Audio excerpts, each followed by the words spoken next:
schools not to write their mid-exams on time. Concerned parents are also worried about the hygiene in these schools.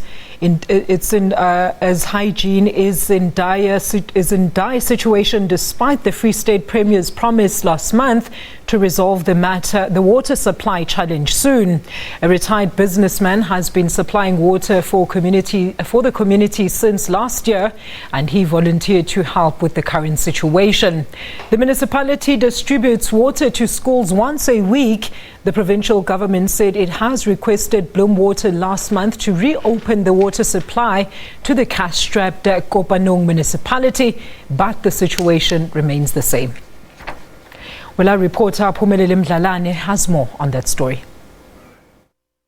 Well, the situation remains very devastating in Jagersfontein, even now since the schools have reopened.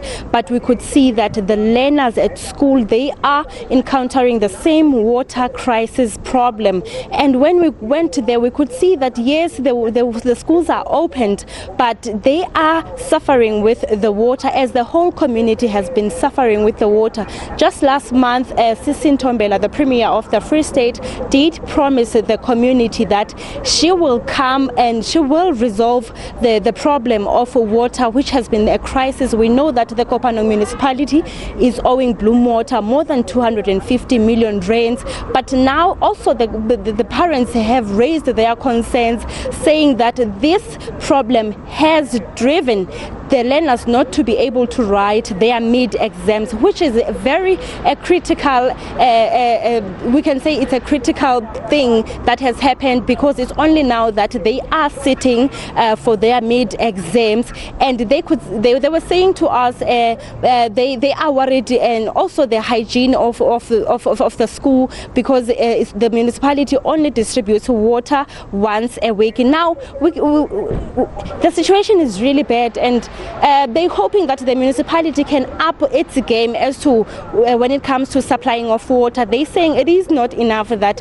they get the supply of water at least once a week, of which the population is very high. Just last week there was a protest led by DA with the same problems, saying that the municipality should intervene with the situation of Kopanong municipality, and it has also to intervene and make sure that the municipal manager and also the mayor has to account, because now the water is a primary source and human beings are now their rights are being violated.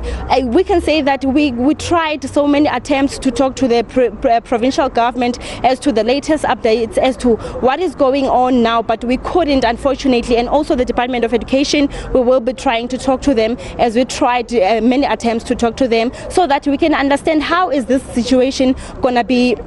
How is this situation going to come to a better condition? Because now, as I've mentioned before, that the learners are now writing the exams that they were supposed to have written in June, but it's only now they are sitting, and that simply means that they will be affected with their curriculum, and also the time frame of them having to do other modules, and also their time frame for the school is a bit affected. But also we managed to talk to one of the business men who has been distributing water since November, saying that he has volunteered himself to do this because he could see the situation is dire and also is affecting the people of Jagersfontein. Now he's been distributing water to the schools there and also to the community. But all I can say, as it stands, the situation is very dire.